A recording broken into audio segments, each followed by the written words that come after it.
हाँ तो भाई एमएस प्रियस वालों, कैसे हो आप लोग? सब बढ़िया।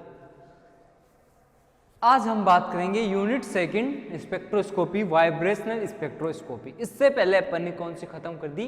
रोटेशनल स्पेक्ट्रोस्कोपी, जो यूनिट फर्स्ट थी। ठीक है भाई, उसका एक पार्ट अपन ने खत्म कर दिया था। अब मैं बात करूंगा यहाँ पे वाइब्रेशनल स्पेक्ट्रोस्कोपी की। आज हम डिस्कस करने वाले हैं वाइब्रेशनल स्पेक्ट्रोस्कोपी होती क्या है और इसे कहाँ काम में आती है। ठीक है भाई, ये सारी बातें आज हम डिटेल से डिस्कस करेंगे। एमएससी प्रीवियस में क्वेश्चन आते हैं यहाँ पे। ठीक है भाई, आपकी यूनिट है 5 नंबर या 10 नंबर के क्वेश्चन आते होंगे यहाँ से। तो मैं क्या बता रहा हूँ आपको, वाइब्रेशनल स्पेक्ट्रोस्कोपी। इससे पहले अपन ने रोटेशनल स्पेक्ट्रोस्कोपी को अच्छे से देखा भाई। तो रोटेशनल स्पेक्ट्रोस्कोपी की अगर मैं बात करता हूँ, रोटेशनल की बात करा था मैं, तो मॉलिक्यूल रोटेट करता है भाई। डायटोमिक मॉलिक्यूल है, वो क्या करता है? लगातार रोटेट करता है। तो यहाँ पे क्या होगा? मॉलिक्यूल रोटेशन के साथ साथ क्या करता है भाई? वाइब्रेशन भी करता है डायटोमिक मॉलिक्यूल। अरे भाई, कोई मॉलिक्यूल है वो रोटेशन ही रोटेशन थोड़ी ना करेगा, कोई डायटोमिक मॉलिक्यूल है वो वाइब्रेशन भी करेगा। इसलिए रोटेशन स्पेक्ट्रोस्कोपी डायटोमिक मॉलिक्यूल के फिर लिए पूरी तरह शुद्ध नहीं है भाई, वाइब्रेशन भी आएगा उसमें। तो अगर वाइब्रेशन आएगा तो उसको रोटेशन वाइब्रेशन स्पेक्ट्रोस्कोपी कहते हैं। तो अब मैं बात करूंगा वाइब्रेशन स्पेक्ट्रोस्कोपी होती क्या है भाई। सबसे पहले बात, अपन को वाइब्रेशनल स्पेक्ट्रोस्कोपी में क्या पता होना चाहिए बेसिकली, कि ये कौन से रीजन में होती है भाई? आईआर रीजन में होती है भाई, आईआर रीजन में होगी, ये बात अपन को पता है। ये कौन सी रीजन में होती है? आईआर रीजन में होगा वाइब्रेशनल स्पेक्ट्रोस्कोपी। आईआर को क्या बोलते हैं? इंफ्रारेड, यानी अवरक्त क्षेत्र जिसे बोलते हैं अपन, अवरक्त क्षेत्र जिसे बोलते थे हिंदी में। और अपने लास्ट ईयर पढ़ा भी होगा बीएससी फाइनल के अंदर, यहाँ पे वाइब्रेशन स्पेक्ट्रोस्कोपी के बारे में जनरली इंट्रो तो आपने वहीं सीखा होगा। अब उससे आगे अपन यहाँ पे डिस्कस करेंगे भाई। तो मैं बताऊँ आपको, जनरली बात करूँ यहाँ पे, तो इसमें पहली बात जनरली क्या देखेंगे अपन सबसे पहले तो, कि होता कब और कैसे मॉलिक्यूल्स में होता है भाई। तो अगर अपन इनमें देखें, जब ट्रांजिशंस तो होंगे, जब एनर्जी की आवश्यकता होगी तो उसमें आईआर क्षेत्र में होगी। तो ये आईआर रीजन बेसिकली वैसे आपने पढ़ा होगा 3 रीजन्स में होती है, नियर आईआर रीजन और मेन आईआर रीजन और फार आईआर रीजन। तो ये क्या होगी? 3 रीजन में होगी भाई। तो नियर में जो अपन को इसकी रेंज थी, रेंज कितनी होती है भाई? रेंज की अगर मैं बात करूंगा तो वो थी 0.8 से लेके ये कहाँ तक थी? ये कहाँ तक थी भाई? 15, ये 0.8 से लेके 2.5 माइक्रोमीटर तक। इसकी रेंज 2.5 से लेके 15 माइक्रोमीटर तक, और इसकी 15 माइक्रोमीटर से लेके 200 माइक्रोमीटर तक होती थी भाई इसकी रेंज। इतनी बात आपको पता है? इतनी बात अपन को पता है। आईआर रीजन बेसिकली 0.8 से लेके 200 माइक्रोमीटर तक क्या होती है? इसकी रेंज होती है लेमडा की। ठीक है। फ्रीक्वेंसी की अगर मैं बात करूं, तो यहाँ पे जो 12,500 सेंटीमीटर इनवर्स से लेके कहाँ तक होती है भाई? ये वैसे 50 सेंटीमीटर तक। तो अगर यहाँ पे ये वाला जो रीजन होता है, नियर रीजन, 12,500 से लेके ये करता है आपका 4,000 सेंटीमीटर इनवर्स तक ये लाइज करती है। इसकी वैल्यू ये करती है 4,000 सेंटीमीटर इनवर्स से लेकर के कहाँ तक भाई? 4,000 से ये करती है 667 सेंटीमीटर इनवर्स तक, और 667 सेंटीमीटर इनवर्स से लेकर के ये करती है 50 सेंटीमीटर इनवर्स तक। ये वाली रेंज इसके अंदर होती है। तो ये बेसिकली अपन को पता होना चाहिए। इस वाले रीजन में कार्बनिक कंपाउंड्स का अवशोषण या एब्जॉर्प्शन होता है, यानी सारे ऑर्गेनिक कंपाउंड्स जो होते हैं, सारे ऑर्गेनिक कंपाउंड्स जो होंगे वो अपन यहाँ पे डिस्कस करते हैं भाई। यहाँ पे डिस्कस करेंगे, समझ रहे हो मेरी बात? तो जितने भी कार्बनिक कंपाउंड्स होते हैं, वो सारे इसी क्षेत्र में आते हैं, इसी रेंज में आते हैं। इसलिए मेन ग्रुप या मेन आईआर रीजन में ये लाइज करते हैं। ये बात अपन को पता होनी चाहिए। नेक्स्ट बात अपन को क्या पता होनी चाहिए कि आईआर या वाइब्रेशन अपन कब पढ़ेंगे और कौन से टाइम पढ़ते हैं भाई। वाइब्रेशन ऐसे कौन से कंपाउंड है जब होगा, कौन सी शर्तें हैं, कौन सी कंडीशंस हैं, तब होता है भाई वाइब्रेशन। तो ये अपन देखेंगे भाई। ठीक है।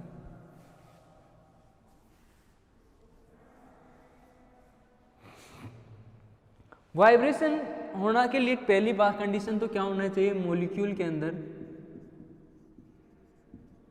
वाइब्रेशन होना चाहिए। पहली कंडीशन तो यही है भाई। पहली कंडीशन तो क्या होगी, अगर वाइब्रेशन स्पेक्ट्रोस्कोपी अपन डिस्कस करें तो पहली बात तो क्या होनी चाहिए, मॉलिक्यूल के अंदर क्या होना चाहिए भाई, वाइब्रेशन होना चाहिए। मॉलिक्यूल के अंदर वाइब्रेशन होगा। सेकंड अगर इसमें अपन बात डिस्कस करते हैं तो सेकंड क्या होगी, जो म्यू यानी आवृत्ति, जो कंपन की आवृत्ति है, वाइब्रेशन की आवृत्ति है, वो किसकी आवृत्ति के बराबर होनी चाहिए, रेडिएशन के। यानी कि मैं बात करूं तो क्या होगा, सेकंड पॉइंट क्या बोल सकते हैं अपन इसके अंदर, कि जो वाइब्रेशन की फ्रीक्वेंसी है वो किसके बराबर होनी चाहिए, आने वाली रेडिएशन की फ्रीक्वेंसी के बराबर होनी चाहिए भाई। ठीक है भाई, या इसकी आवृत्ति इसके बराबर होनी चाहिए। थर्ड क्या मैं करूं इसके अंदर बात, थर्ड अगर मैं बात करूं तो इनके बीच जो परमाणु, जो ये एटम्स जो होते हैं, डायटोमिक मॉलिक्यूल्स, उनके बीच स्टेबल डायपोल मूवमेंट होना चाहिए भाई। डायपोल मूवमेंट क्या हो, प्रेजेंट। अगर डायपोल मूवमेंट प्रेजेंट ही नहीं होगा तो मॉलिक्यूल वाइब्रेट ही नहीं करेगा। यानी कि रोटेशनल भी तभी पढ़ रहे थे अपन, मॉलिक्यूल्स में डायपोल मूवमेंट होना चाहिए। अब डायपोल मूवमेंट कैसे, बेसिकली यहां पे बात करूं तो म्यू इज इक्वल 0 हो और म्यू नॉट इक्वल टू 0। तो अगर 0 होते हैं तो होते हैं नॉन पोलर, और जहां 0 ना हो होते हैं पोलर। तो पोलर यानी डायपोल मूवमेंट किस में प्रेजेंट होता है भाई, जो पोलर होते हैं। यानी कि जो पोलर होंगे, यानी कि H2O, O2, H2O, NH3, SO2, ऐसे मॉलिक्यूल क्या होते हैं, पोलर मॉलिक्यूल। यानी इनमें डायपोल मूवमेंट क्या होता है, प्रेजेंट। और यहाँ पे क्या होता है, डायपोल मूवमेंट नॉन पोलर, यानी N2, O2, ये सारे कैसे होते हैं, ऐसे वाले कंपाउंड्स कैसे होते हैं भाई, O2, N2, H2, ये सारे कैसे होते हैं, नॉन पोलर। तो नॉन पोलर मॉलिक्यूल्स के अंदर अपन क्या पढ़ेंगे भाई, ये वाला वाइब्रेशन होगा ही नहीं उनमें। तो मैं बात करूं अगर डायपोल मूवमेंट की, तो डायपोल मूवमेंट अगर प्रेजेंट होगा, यानी HCl, H2O, ये सब, तब क्या होगा भाई, वहां पे डायपोल मूवमेंट प्रेजेंट होगा और वहां पे वाइब्रेशन पॉसिबल होगा। तो इतनी बात आपको पता होनी चाहिए। ये बात अपन ने बेसिकली डिस्कस की। अब मैं बात करता हूं तीसरी, कंपन। अगर वाइब्रेशन की अगर मैं बात करूं, वाइब्रेशन स्पेक्ट्रोस्कोपी होती क्या है, ये बातें आपने प्रीवियस ईयर में पढ़ी है, तो इसको एक बार अपन वापस से रिवाइज कर ले तो आपकी क्लियरिटी आ जाएगी भाई, क्लियरिटी आ जाएगी। ठीक है भाई, क्लियरिटी आ जाएगी। अब मैं बात करता हूँ वाइब्रेशन की। वाइब्रेशन आपने पढ़ा होगा, वाइब्रेशन मुख्यतः दो प्रकार का होगा भाई। यहाँ पे स्ट्रेचिंग और एक होता था बेंडिंग। ठीक है भाई, ये दो पढ़े थे आपने। यहाँ पे दो प्रकार के होते थे, सिमेट्रिक और एसिमेट्रिक। यहाँ पे चार प्रकार के होते थे भाई, स्क्रोसिंग, फिर था स्क्रोसिंग के अलावा कौन था भाई, रॉकिंग,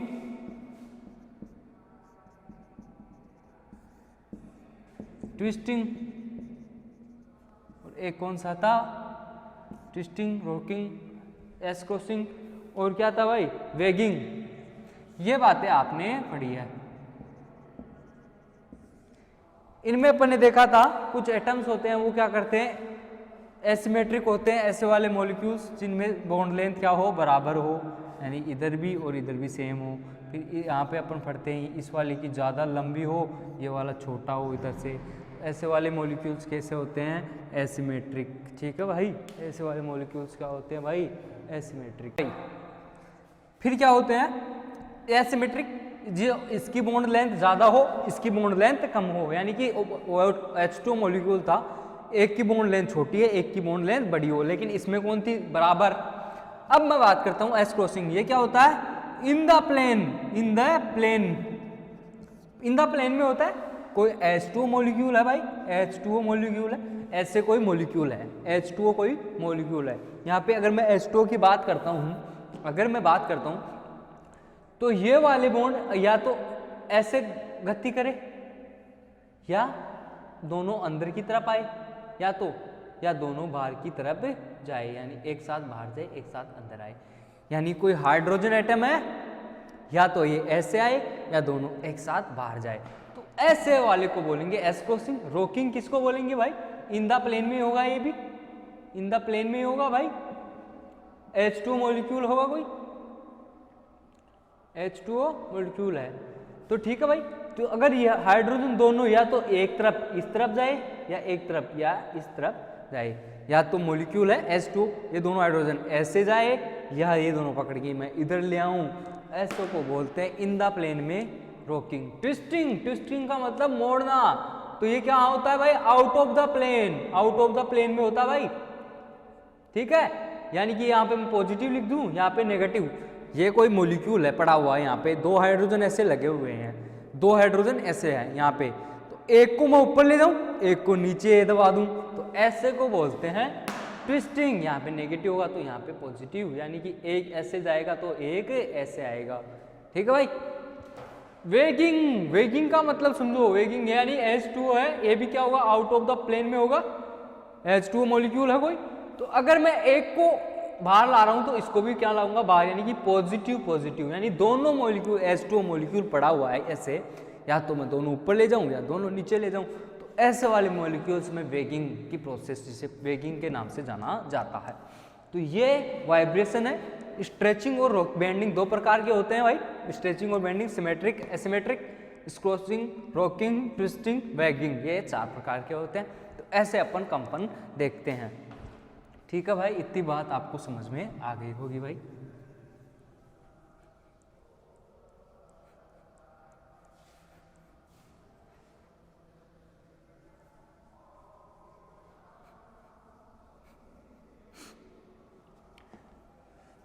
नेक्स्ट टॉपिक की बात करते हैं भाई, जो आज का बहुत मोस्ट इम्पोर्टेंट टॉपिक है, और यहाँ से आपका टॉपिक MSc प्रीवियस वालों का स्टार्ट होता है भाई।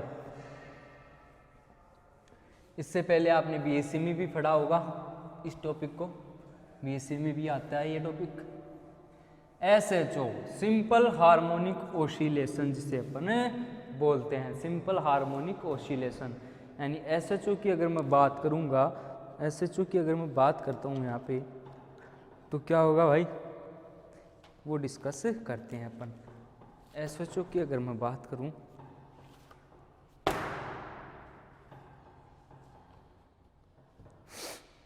चलो भाई SHO की बात करते हैं, टॉपिक होगा। इससे पहले आप कुछ लिखना चाहो वाइब्रेशनल में तो लिख सकते हो भाई। Vibration spectra can be, vibrational spectra can be, लिखना चाहो तो इसमें क्या लिखो? Study in all phase.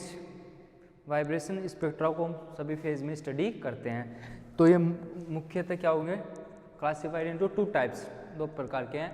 एक होता है SHO और एक होता है AHO, सिंपल हार्मोनिक ऑसिलेटर और एन हार्मोनिक ऑसिलेटर। तो अब अपन डिस्कस क्या करने वाले हैं? Simple harmonic oscillator.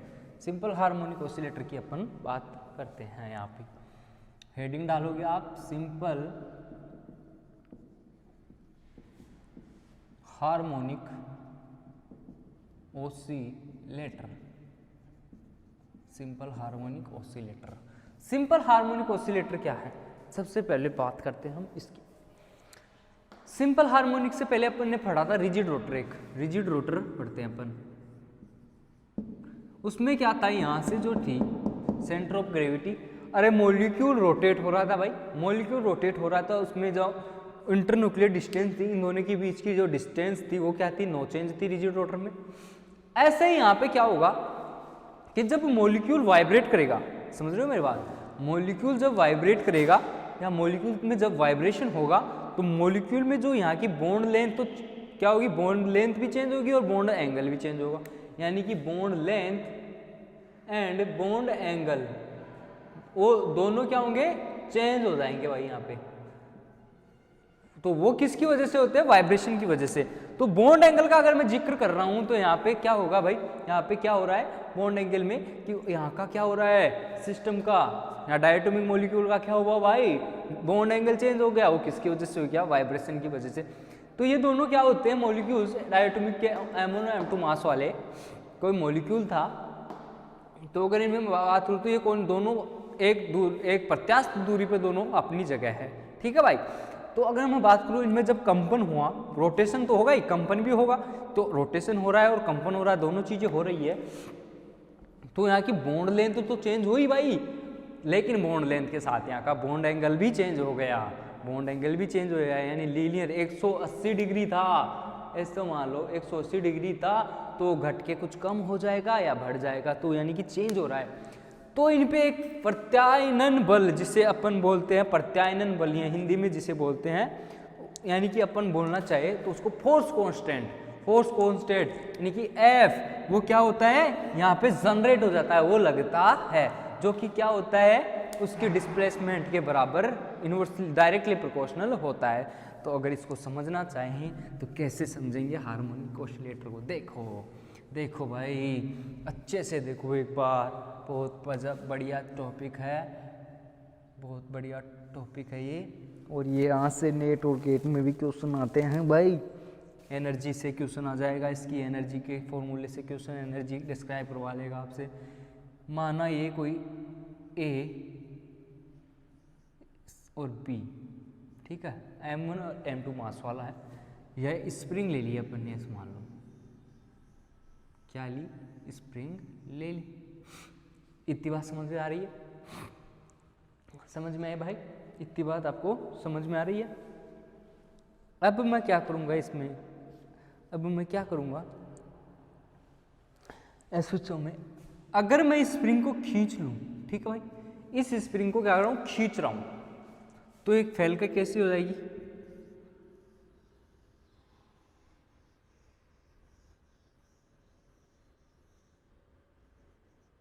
ऐसी हो जाती है, फैल गई। तो मैंने, अपन ने क्या किया, स्प्रिंग को खींचा, तो अपन को क्या करा, डिस्प्लेसमेंट, विस्थापन करना पड़ा भाई, यहां से यहां तक क्या हुआ, विस्थापन। तो मैं इसको क्या बोल दूं, x1, x2 और x1 बोल देता हूं, x1। अरे मेरे को आप बताओ, जब ऐसे स्प्रिंग खींच रहे हो, डिस्प्लेसमेंट कर रहे हो, मैंने x1 x2 बोली, तो इसके जस्ट विपरीत दिशा में क्या लग रहा है, फोर्स लगेगा ही नहीं, जैसे छोड़ोगे अपनी पहले वाली स्टेट में वापस आ जाएगी स्प्रिंग।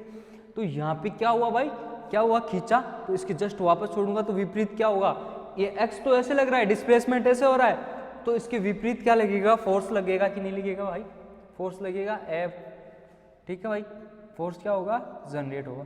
तो मैंने जब डिस्प्लेसमेंट किया, ऐसे मान लो, ठीक है भाई, अब मैं इस स्प्रिंग को दबाऊं, कंप्रेस करूं, कंप्रेस, ठीक है भाई, ये तो क्या था, स्ट्रेचिंग, इस वाली पोजीशन को बोलेंगे स्ट्रेचिंग। अब मैं करूंगा कंप्रेस, यानी कि ए से मैंने क्या की, रिंग को क्लोज ले आया बी में, तो इस वाली को क्या बोलेंगे, इलोंग कंप्रेशन, ठीक है भाई। अब मैं यहां से देखो स्प्रिंग को दबाता हूं, यानी कि मैं x2 और x1 ऐसे लगाता हूं यहाँ पे, अरे स्प्रिंग को अगर मैं पुश करूंगा, दबाऊंगा, तो ऐसे डिस्प्लेसमेंट कर रहा हूं, तो उसके जस्ट विपरीत, यानी पहले वाली कंडीशन में आने के लिए स्प्रिंग की फोर्स कौन सा लगेगा, F, यानी कि फोर्स इसके जस्ट अपोजिट लगेगा भाई, इसके जस्ट अपोजिट लगेगा, F ऐसे लगेगा भाई। इतनी बात समझ में आई, फोर्स इसके जस्ट अपोजिट लगा। अब क्या होगा यहाँ पे, अब मैंने क्या बोला कि जो होता है अकॉर्डिंग टू, यहाँ पे हुक्स लॉ के अकॉर्डिंग टू, यहाँ पे क्या होगा, अकॉर्डिंग टू हुक्स लॉ क्या होगा, रीस्टोरिंग फोर्स जो है, restoring force is directly proportional to displacement,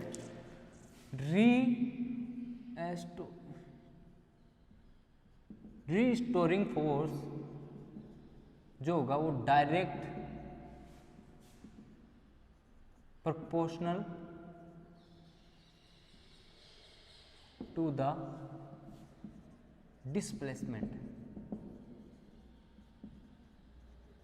सही है भाई, बात समझ में आ रही है भाई, कि जो अपन ने क्या किया, रिंग में डिस्प्लेसमेंट किया, तो वहां पे जो फोर्स लगा, मेरी बात समझो, वो क्या हुआ भाई, फोर्स क्या हुआ, वो डायरेक्टली प्रोपोर्शनल क्या हुआ, रीस्टोरिंग फोर्स के, यानी कि मैं बोल सकता हूं according to Hooke's law, F किसके प्रोपोर्शनल है, x के, ठीक है भाई, ठीक है। अब मैं इसको हटाने के लिए क्या करूं, F directly proportional Sai minus के एक्स लिख देता हूं, माइनस के एक्स, चूंकि यहां पे के क्या है, फोर्स कांस्टेंट। इतनी बात समझ में आ गई। एक्स क्या है यहाँ पे, डिस्प्लेसमेंट, ठीक है भाई।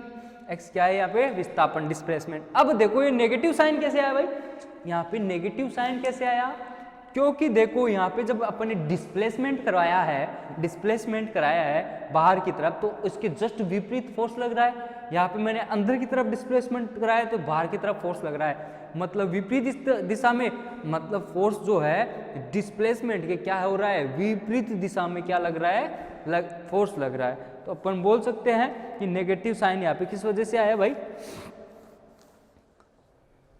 किस वजह से आया भाई, फोर्स नेगेटिव साइन किस वजह से आया, जो फोर्स होता है वो डिस्प्लेसमेंट के क्या होता है, इनवर्सली प्रोपोर्शनल होता है, यानी कि वो उल्टा लगता है, यानी कि उस वजह से आया है। फिर मैं क्या करूंगा, according to classical the vibration frequency,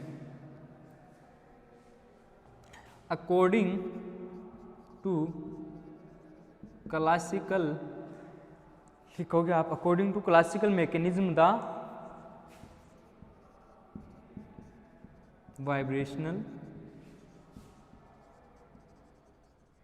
vibrational frequency, according to classical vibration frequency क्या होती है भाई, म्यू बराबर 1/2 पाई रूट के अपॉन म्यू।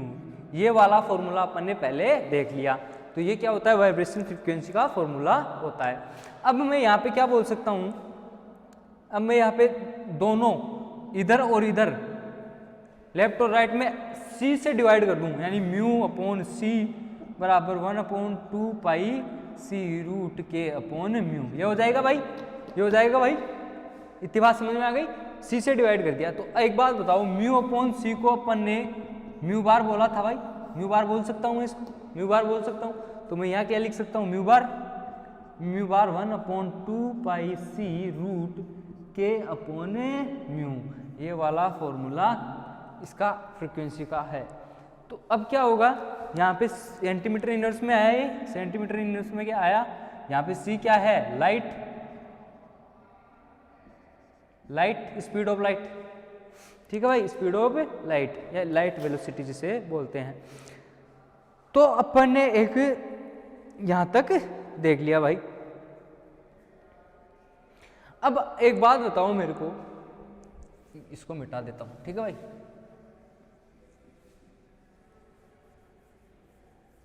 पोटेंशियल एनर्जी का फॉर्मूला क्या होता है भाई, पोटेंशियल एनर्जी अकॉर्डिंग टू यहाँ पे क्या होगा, पोटेंशियल एनर्जी, पोटेंशियल एनर्जी बराबर क्या होता है, V बराबर क्या होता है 1/2 kx², ये होता है भाई 1/2 kx²। तो अगर मैं इसको 1 दे दूं, अगर मैं इसको 1 दे दूं और इसको 2 दे देता हूं, इक्वेशन 2, इक्वेशन 1 और 2 से, तो अगर मैं अब क्या करूंगा, अकॉर्डिंग टू श्रोडिंगर इक्वेशन, अपन फर्स्ट यूनिट में वो श्रोडिंगर इक्वेशन क्वांटम से आती है, अकॉर्डिंग टू श्रोडिंगर इक्वेशन आपने पढ़ा होगा। अकॉर्डिंग टू श्रोडिंगर इक्वेशन क्या होता है, del square psi del X का square plus 8 pi square M upon H होता है, ई माइनस वी साइन बराबर 0, ऐसे होती है भाई श्रोडिंगर इक्वेशन, यही होती है। तो अब मैं इसको क्या लिख सकता हूँ, यहाँ पे v की वैल्यू यहाँ पुट कर सकता हूँ भाई, ये वाली वैल्यू यहाँ पुट कर सकता हूँ। तो मैं क्या लिख सकता हूँ, del upon psi del X का square plus 8 pi square M H E minus 1/2 के एक्स स्क्वायर, ये आ गई भाई, ठीक है भाई।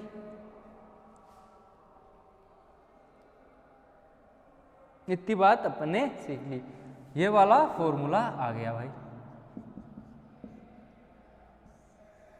अब जब क्वांटम से इसको सोल्व करते हैं, क्वांटम से अगर इसको सोल्व करते हैं, इसे सोल्व करेंगे तो डायरेक्ट जो एनर्जी का फॉर्मूला बनता है वो बनता है ई वी बराबर v प्लस 1/2 एच म्यू, ये इसके सॉल्यूशन से आती है भाई, ये क्वांटम में सीखते हैं।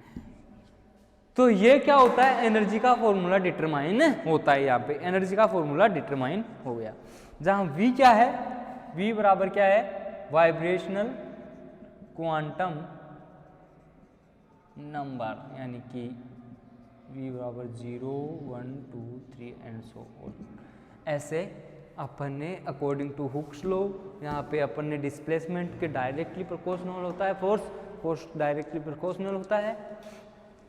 फिर क्या करेंगे, यहाँ पे नेगेटिव साइन किस वजह से आता है, विस्थापन के विपरीत दिशा में फोर्स लगता है, उसके लिए क्लासिकल मैकेनिज्म से ये फ्रीक्वेंसी का फॉर्मूला होता है।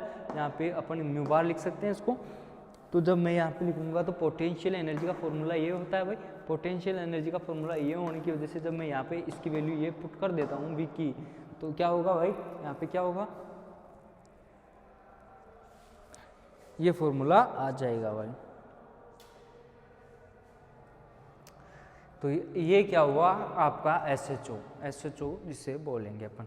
तो अपन SHO में लिखेंगे क्या, तो उससे ये सब लिखने से पहले क्या लिखोगे, every molecule has a vibrational frequency means bond behave as a spring and ideal it is considered that vibrational motion is SHO in nature. क्या लिखोगे भाई, every molecule has a vibrational frequency, every molecule has a vibrational frequency means bond behave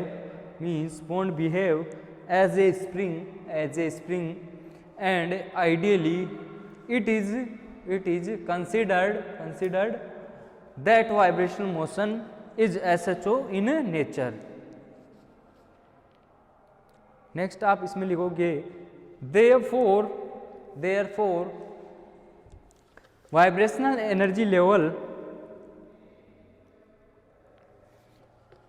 Therefore, vibration energy level of a diatomic molecule treated by harmonic oscillator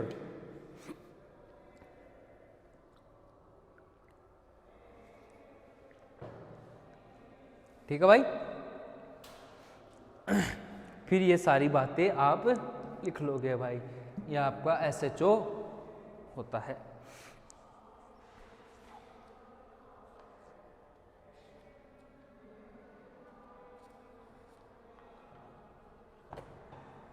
next इसमें चलते हैं अपन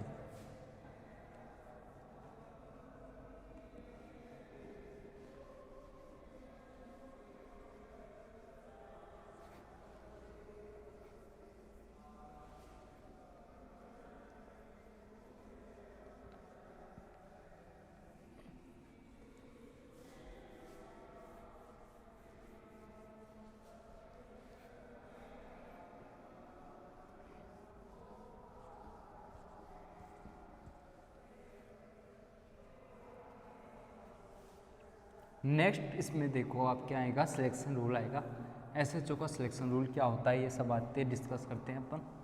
तो SHO का selection rule क्या होता है भाई, क्या होता है, रिजिड रोटर का क्या था, डेल J इक्वल +-1 था। तो यहाँ पे अपन क्या करेंगे, डेल V +-1।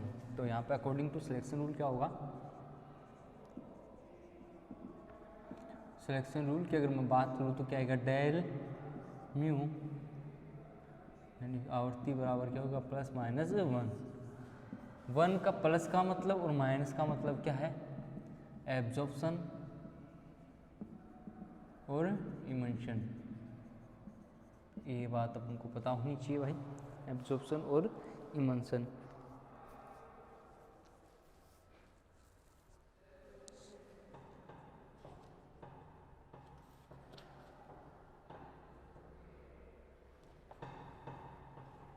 ठीक है भाई। ये कितने प्रकार का होता है भाई, 2 प्रकार का होता है, तो हमारे को पता हो तो। एक होता है स्पेसिफिक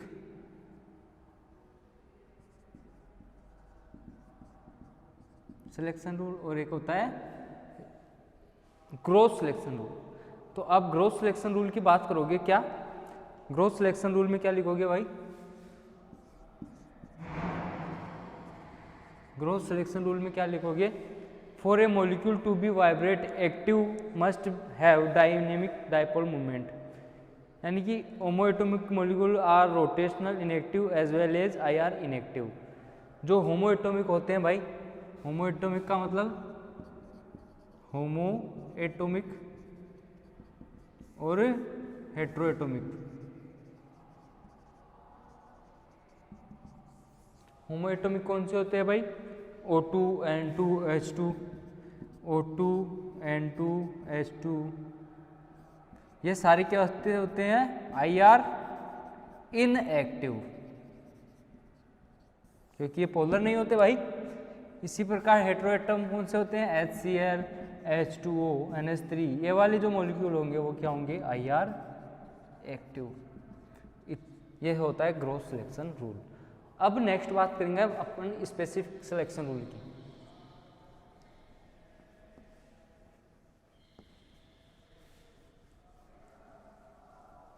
इसमें अपन एनर्जी लेवल्स वगैरह की देखेंगे। हाँ भाई, ये सिलेक्शन रूल कैसे देखोगे आप? जैसे मान लो ये है V और ये है V+1। अगर अपन ये डिस्प्लेसमेंट देखते हैं या इनके बीच जो एनर्जी डिफरेंस देखेंगे अपन, तो अपन इनको कैसे देखेंगे कि +1 कैसे आएगा, -1, डेल V निकालूंगा मैं। तो क्या करना होगा? डेल V को निकालने के लिए V+1, यहाँ पे V+1 रख दूँ।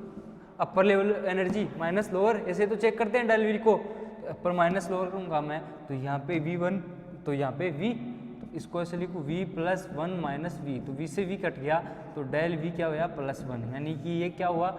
एब्जॉर्प्शन। इसी प्रकार lower level minus upper level, इसी का प्रकार कर सकता हूँ V - V+-1।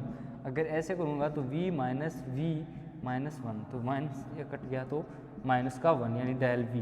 ये क्या हुआ भाई? इमल्शन। ऐसे चेक करते हैं, ठीक है भाई।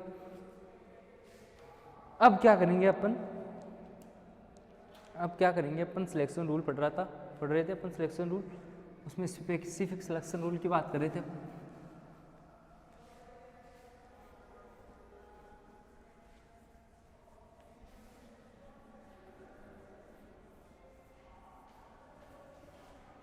अब मैं स्पेसिफिक सिलेक्शन रूल की बात कर रहा था, सेकंड स्पेसिफिक सिलेक्शन रूल। अरे अपने पास देखो स्पेसिफिक सिलेक्शन रूल, तो सिलेक्शन रूल क्या होता है? Delta mu = +-1। एनर्जी का फॉर्मूला क्या है अभी अपने पास? EV = V+1 1/2 hµ। यही आया भाई, यही आया। तो अगर मैं स्पेसिफिक सिलेक्शन रूल की अगर मैं बात करता हूँ, तो ये एनर्जी लेवल्स थे अपने पास। देखो यहाँ पे ये कोई एनर्जी लेवल्स बने हुए थे, ठीक है। ये एनर्जी लेवल्स हैं, तो यहाँ पे म्यू में 1 रखूँगा, मैं 0 रखूँगा, क्योंकि अपन को पता है V की वैल्यू कहाँ से कहाँ तक होती है भाई?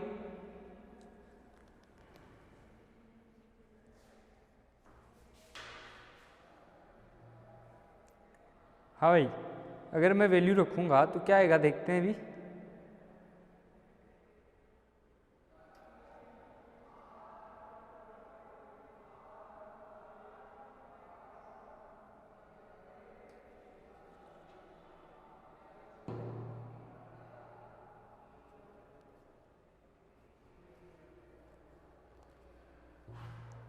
हाँ भाई, यहाँ पे अगर मैं V बराबर 0 रखूँ, V बराबर 1 रखूँ, V बराबर 2 रखूँ और V बराबर 3 रखूँ, तो ये बातें अपन इसमें देखते हैं, एनर्जी के लेवल्स चेक करते हैं।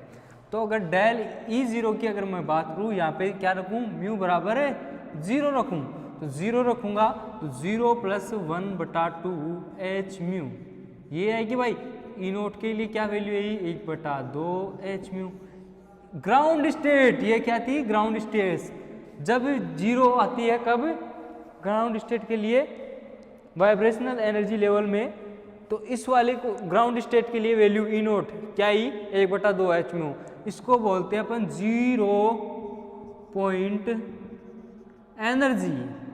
क्या बोलते हैं भाई? 0 पॉइंट एनर्जी, यानी ग्राउंड स्टेट के लिए जब एनर्जी का मान अपन निकालते हैं तो ग्राउंड स्टेट के लिए 1/2 जो hµ आती है वो क्या होती है? उसकी ग्राउंड स्टेट एनर्जी। तो मैं यहाँ पे अगर बात करूँ E0 की, तो क्या आया भाई? 1/2 hµ।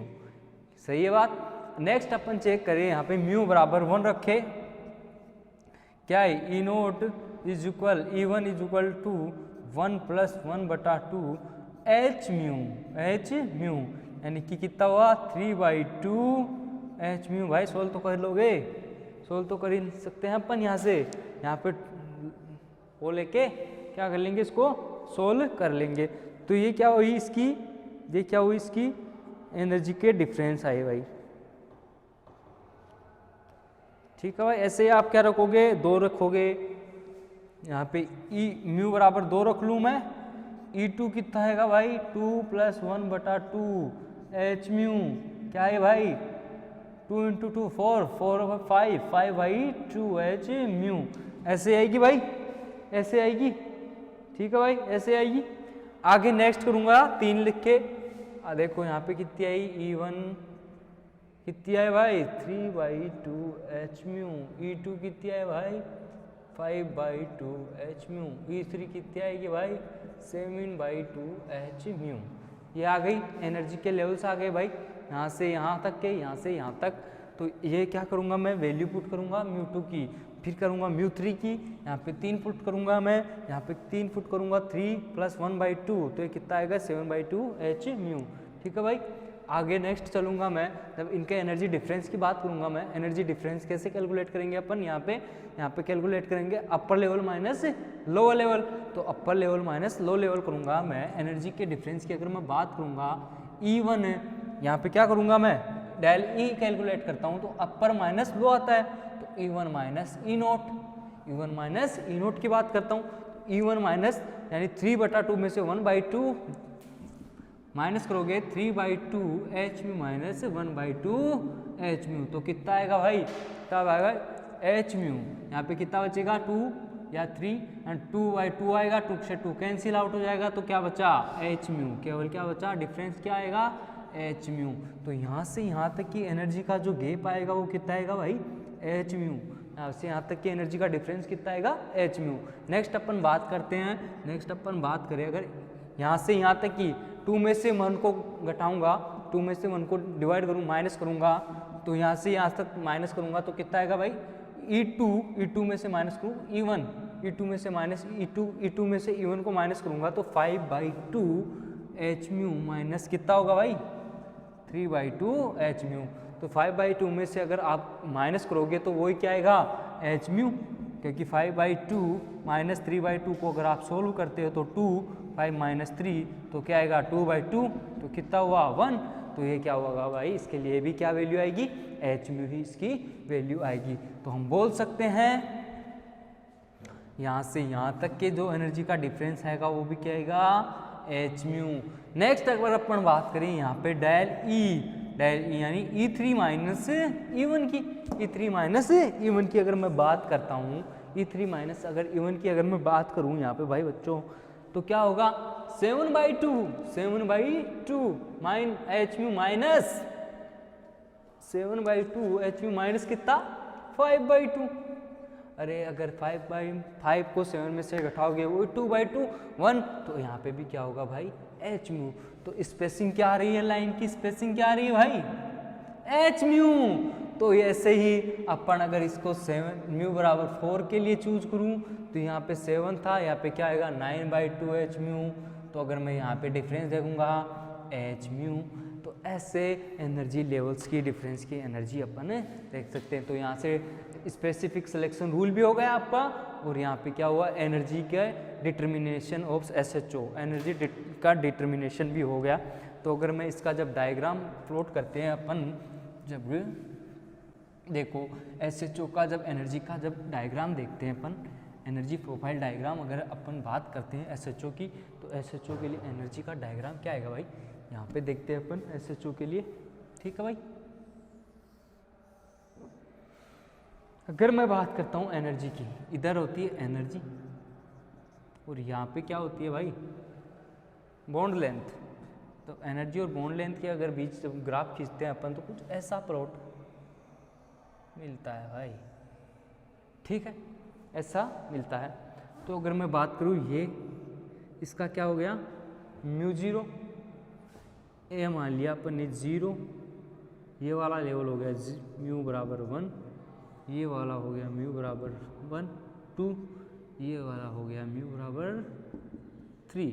तो अगर मैं बात करूँ तो यहाँ पे कितना आया 1/2 एच म्यू, यहाँ पे कितना आया 3/2 एच म्यू, यहाँ पे कितना आया 5/2 एच म्यू, यहाँ पे कितना आया 7/2 एच म्यू। यहाँ पे एनर्जी का डिफरेंस कितना आएगा भाई एच म्यू, यहाँ पे कितना आया एच म्यू, यहाँ पे कितना आया भाई एच म्यू। यानी कि अगर मैं बोलना चाहूँ तो इनमें एनर्जी का डिफरेंस, अगर बाउंड लेंथ और एनर्जी में डायग्राम जब प्लॉट करते हैं अपन, एनर्जी का डिटर्मिनेशन करता हूँ मैं स्पेसिफिक सिलेक्शन रूल से SHO में, तो यहाँ पे जो एनर्जी लेवल्स यानी एनर्जी लेवल्स वो कितने की स्पेसिंग से आ रहा है एच म्यू, यानी कॉन्जुकेटिवली लगातार, मतलब क्या है सेम एनर्जी गैप सब में क्या है बराबर है, यानी कि एनर्जी गैप सब में क्या है इक्वल है। तो यहाँ से अगर आप लिखना चाहो तो लिख सकते हो इन case of SHO the spacing conjugative energy level is a constant, मतलब क्या हो रहा है बराबर कांस्टेंट है। तो अपन यहाँ से लिख सकते हैं इन case of SHO the spacing conjugative energy constant. ठीक है भाई, इतनी बात आपको समझ में आ गई होगी।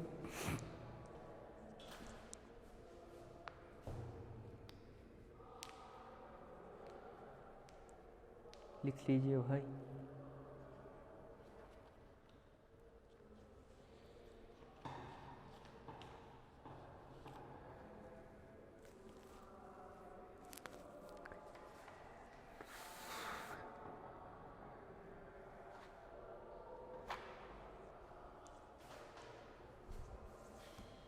नेक्स्ट SHO की बात, आज नेक्स्ट SHO में अपन नेक्स्ट टॉपिक पढ़ते हैं भाई, क्या पॉपुलेशन रेशियो।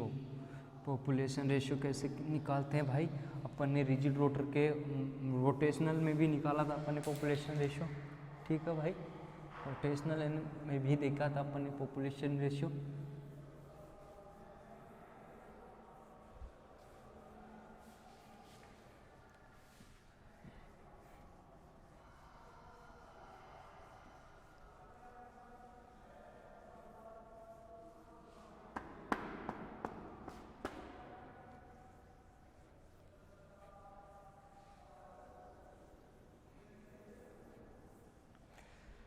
हाँ भाई, नेक्स्ट में अगर मैं बात करूँ, नेक्स्ट में क्या पॉपुलेशन रेशियो, SHO में पॉपुलेशन रेशियो।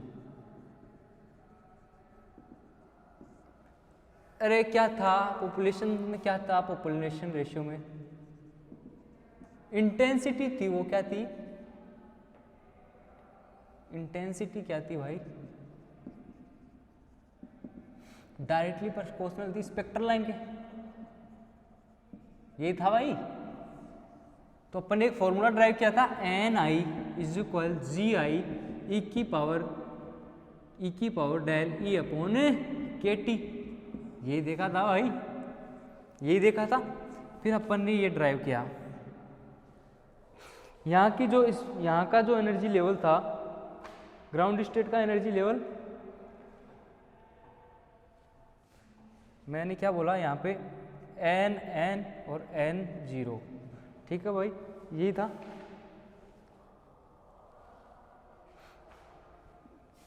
N और N0। तो इस G वाले 0 के लिए तो आएगा 1, और इसके लिए G1 N के लिए क्या ले लिया मैंने 0, इसके लिए भी 0, इसके लिए भी Gn के लिए 1 और इसके लिए 0।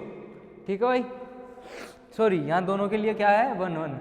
डिजेनरेसी क्या है, Gj बराबर क्या है 2j + 1 थी भाई, तो मैंने यहाँ पे कितनी ली 1 1 रख दी। ठीक है, अब मैं क्या करूँगा यहाँ पे एनर्जी, इस वाले रेशियो में अगर मैं बात करूँगा तो क्या आएगा, ये वाला तो क्या बन जाएगा N0 बराबर G0 e की power del E1 upon KBT। ठीक है भाई,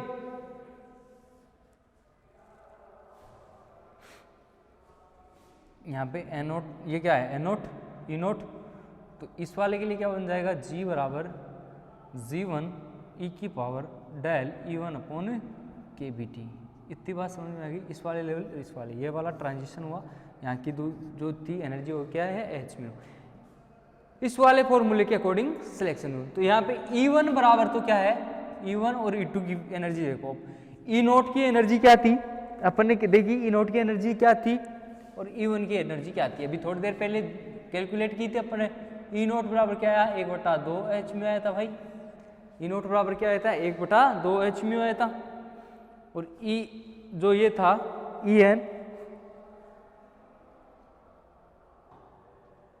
EN के लिए क्या होती, या EV के लिए, यहाँ में मान लो आप EV मान लो आप NN, ठीक है भाई। E1 यानी EN है, EN के लिए क्या थी भाई, V + 1/2 h म्यू। तो मैं इसको N ले रहा हूँ तो N कर दूँ इसको, ठीक है भाई। ये वाली एनर्जी कहा था फॉर्मूला, ठीक है। अब मैं क्या करूँगा, इनका रेशियो निकालूंगा। NN डिवाइड N0 बराबर G1/G0 e⁻del EN/kBT या KBT है क्या, KBT/e⁻E0 KBT, ठीक है भाई।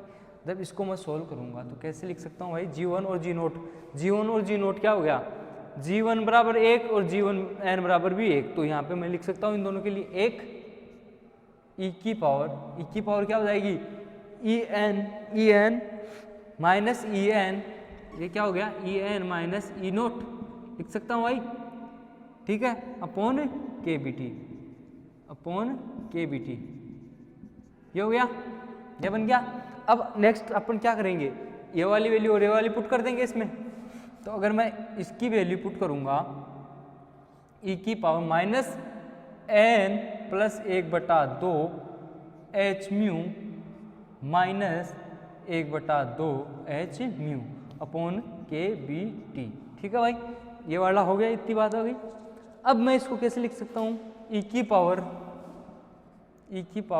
Minus N h mu upon KBT हो जाएगा भाई, KBT ये बन जाएगा ऐसे, क्योंकि 1/2 से 1/2 तो कैंसिल हो जाएगा, h म्यू से h म्यू,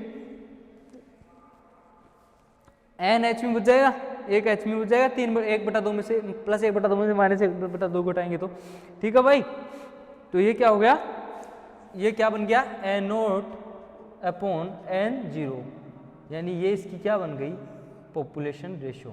तो इसको अगर मैं मॉडिफाई करके लिखूँ तो N बराबर इसके जैसे भी लिखेंगे अपन, तो N बराबर N0 e⁻ minus N h mu upon KBT, ये क्या होगा, इसका पॉपुलेशन रेशियो हो जाएगा भाई। ये क्या होगा, इसका पॉपुलेशन रेशियो हो जाएगा।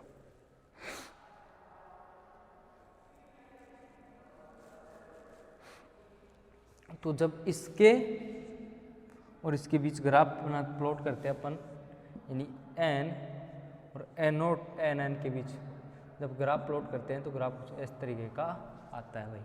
कैसा आता है, इस तरीके का ग्राफ आता है, ठीक है भाई। कितनी बात समझ आई।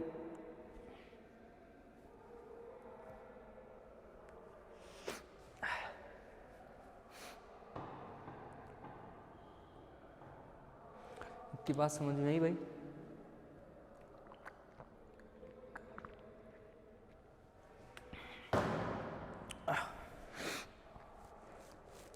तो अपन क्या बोल सकते हैं इसको, in case of vibration spectra the most populated state is ground state. Most diatomic molecule are in the ground state. Vibrational energy level at room temperature as the value of N increase. अगर N की value मैं increase करूंगा तो ये क्या होगा, exponentially decrease, यानी कि पॉपुलेशन एक्सपोनेंशियली क्या होगी, डिक्रीज होगी भाई, ठीक है। तो ये आपका पॉपुलेशन रेशियो होता है SHO के लिए।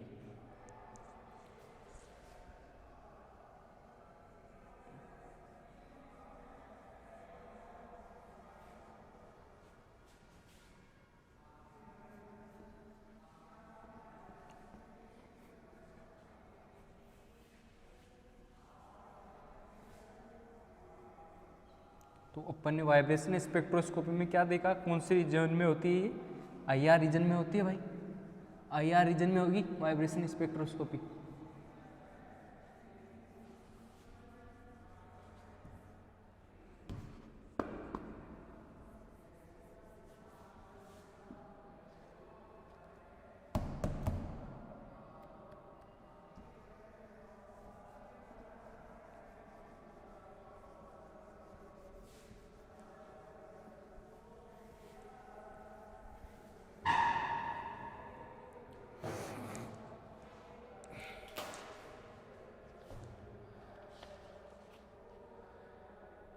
नेक्स्ट है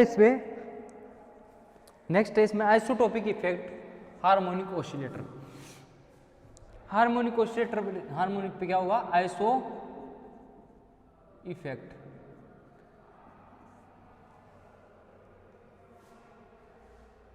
सॉरी, आइसोटोपिक इफेक्ट बोल रहे हैं इसको, आइसो इफेक्ट नहीं, आइसोटोपिक इफेक्ट। आइसोटोपिक इफेक्ट की बात करते हैं अपन। तो जैसे आइसोटोपिक इफेक्ट रिजिड रोटर पर था, ठीक है भाई, रिजिड रोटर पे था b1 अपॉन b डैश बराबर म्यू डैश अपॉन म्यू, ये था। तो ये क्या था, इसका रिड्यूस मास था। तो अपन देख रहे थे जब HCl को DCl से रिप्लेस कर रहा था तो उनमें उसका रिड्यूस मास क्या हो रहा था, चेंज हो रहा था। तो ऐसे ही इसमें होगा, इसमें भी क्या होगा, आइसोटोपिक इफेक्ट क्या होगा, आइसोटोप को जैसे किसी भी मॉलिक्यूल के हेवियर आइसोटोप द्वारा उसको रिप्लेस कर दिया जाए तो उसके जो आई मोमेंट ऑफ इनर्शिया और रिड्यूस मास में चेंज हो रहा था, यहाँ पे फ्रीक्वेंसी में भी चेंज होगा ऐसे ही। तो अपन क्या बोलेंगे कि during isotopic substitution it is assuming that the force constant remaining same, यानी कि फोर्स कांस्टेंट तो सेम रहेगा लेकिन यहाँ पे फ्रीक्वेंसी चेंज हो जाएगी। फॉर एग्जांपल जैसे HCl और यहाँ पे है DCl, HCl को मैं DCl के द्वारा रिप्लेस कर रहा हूँ, ठीक है, DCl के द्वारा रिप्लेस कर रहा हूँ, तो K तो फोर्स कांस्टेंट तो क्या होगा, सेम ही रहेगा भाई, ठीक है, लेकिन इसकी क्या हो जाएगी, फ्रीक्वेंसी क्या हो जाएगी, चेंज, यानी कि EN बराबर क्या था, EV बराबर क्या था अपना, V प्लस 1/2 h𝜇 था भाई, यही था, h𝜇 था। तो मैं यहाँ पे क्या लिखूंगा, इसके लिए EV डैश लिख दूँ, D के लिए और ये इसके लिए, तो क्या लिखूंगा, V प्लस 1/2 h𝜇, ठीक है भाई, ऐसे लिख दूंगा। अब इसकी क्या होगी, इसको क्या लिखूंगा मैं, इसको अगर मैं आइसोटोपिक इफेक्ट करूंगा, इसको आइसोटोपिक इफेक्ट करने के लिए मुझे क्या करना पड़ेगा, इसके द्वारा रिप्लेस कर रहा हूं मैं। तो अब मैं इसको लिखना चाहूँ तो क्या करूँगा, इस अपन ने देखा था म्यू बराबर होता है 1/2 पाई c रूट के अपॉन म्यू, ये होता है भाई, यही होता है। तो अगर मैं इसको चेंज करूँगा, इसको रिप्लेस करूँगा, म्यू की वैल्यू यहाँ पे पुट करूँगा, मैं म्यू की वैल्यू पुट करूँगा तो म्यू बराबर क्या होता, अगर मैं लिखना चाहूँ यहाँ पे तो म्यू बराबर 1/2 पाई रूट के अपॉन म्यू, ठीक है भाई, इतनी बात समझ में आ गई मेरी। तो यहाँ पे क्या लिख सकता हूँ मैं, म्यू डैश बराबर 1/2 पाई रूट के अपॉन म्यू डैश, ये इतनी लिख सकता हूँ, ऐसे लिख सकता हूँ भाई। आइसोटोपिक को लिख सकता हूँ, आइसोटोपिक इफेक्ट, इसको ऐसे लिख सकता हूँ, इसकी फ्रीक्वेंसी देख रहे थे अपन, तो ये वाला फॉर्मूला आया था अपने पास, और इसमें ये वाला मैंने इसको म्यू माना, इसको म्यू डैश, क्योंकि यहाँ पे DCl है और यहाँ पे HCl, DCl को मैं किसके द्वारा रिप्लेस कर रहा हूँ भाई, इसके द्वारा रिप्लेस कर रहा हूँ। तो अब मैं क्या लिख सकता हूँ, म्यू जो है ये वाला म्यू, इसके तो क्या होता है भाई, इन्वर्सली प्रोपोर्शनल होगा, अरे इसके तो इन्वर्सली प्रोपोर्शनल होगा भाई, यानी मैं अपॉन ये लिख सकता हूँ भाई, इसको तो ये लिख सकता हूँ, और इसको क्या लिख सकता हूँ भाई, mu dash inversely proportional mu dash. इतनी बात समझ में आई मेरी, इतनी बात समझ में आई, इसको लिख सकता हूँ।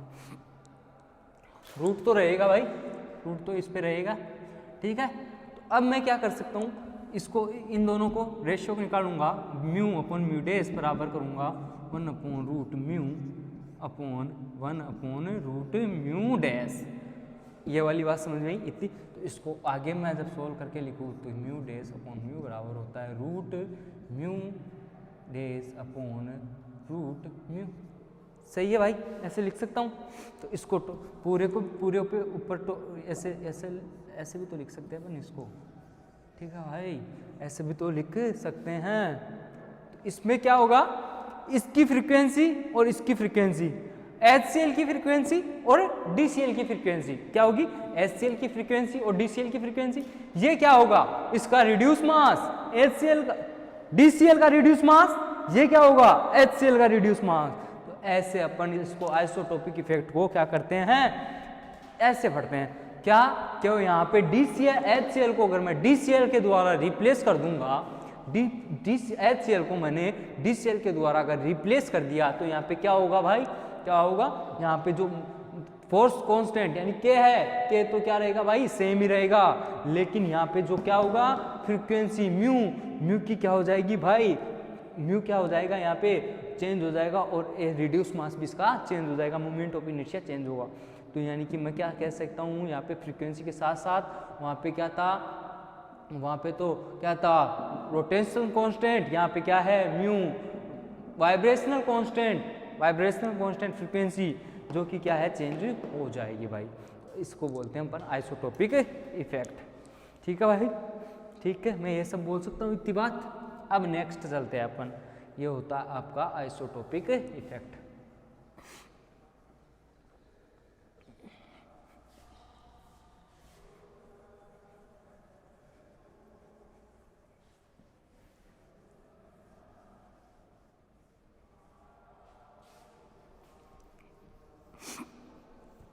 अब क्या पढ़ेंगे भाई अपन, अब क्या पढ़ेंगे भाई, नेक्स्ट टॉपिक इसमें कौन सा आएगा भाई, हार्मोनिक ऑसिलेटर अपने ख़त्म कर दिया है भाई, हार्मोनिक ऑसिलेटर अपने ख़त्म कर दिया है। हार्मोनिक ऑसिलेटर में अपन ने क्या क्या देखा भाई, क्या क्या देखा भाई, यहाँ पे हार्मोनिक ऑसिलेटर में ख़त्म करके क्या क्या देख लिया, सब कुछ देख लिया भाई यहाँ का। SHO पहली बात तो वाइब्रेशन के बारे में देखा अपन ने, वाइब्रेशन स्पेक्ट्रोस्कोपी क्या होती है भाई, वाइब्रेशन स्पेक्ट्रोस्कोपी में क्या है पढ़ा अपन ने, कौन से रीजन में होती है, IR में होती है, IR रीजन में होती है। दूसरी बात अपन ने क्या दी, किन एटम्स के बीच ये प्रेजेंट होती है, जो पोलर होते हैं जिनमें डायपोल मूवमेंट प्रेजेंट होता है। फिर IR में 3 रीजन होते हैं, नियर फील्ड, फार फील्ड और मैग्नेटिक फील्ड, यानी 3 IR रीजन्स होते हैं। तो फिर मैंने बात की थी SHO की, SHO में क्या देखा भाई, उसमें अपन ने एनर्जी निकालना देखा, एनर्जी का फॉर्मूला ड्राइव किया, एनर्जी का फॉर्मूला देखा, उसके बाद उसमें एनर्जी लेवल्स देखे, सिलेक्शन रूल की बात की मैंने। ठीक है भाई, सिलेक्शन रूल के अलावा उसमें और क्या बात की मैंने, आइसोटोपिक इफेक्ट की बात की, आइसोटोपिक इफेक्ट की बात की। उसके बाद में मैंने क्या देखा, उसके बाद में मैंने डिस्कस किया आपसे पॉपुलेशन रेशियो। तो ये सारी बातें अपन ने बाइंड अप कर दी। अब अपन नेक्स्ट टॉपिक कल जो पढ़ेंगे वो होगा एन हार्मोनिक ऑसिलेटर, यानी एन हार्मोनिक ऑसिलेटर क्या होते हैं। ठीक है भाई, एन हार्मोनिक ऑसिलेटर क्या होते हैं वाइब्रेशन में। तो आज के लिए इतना काफ़ी है, थैंक्स।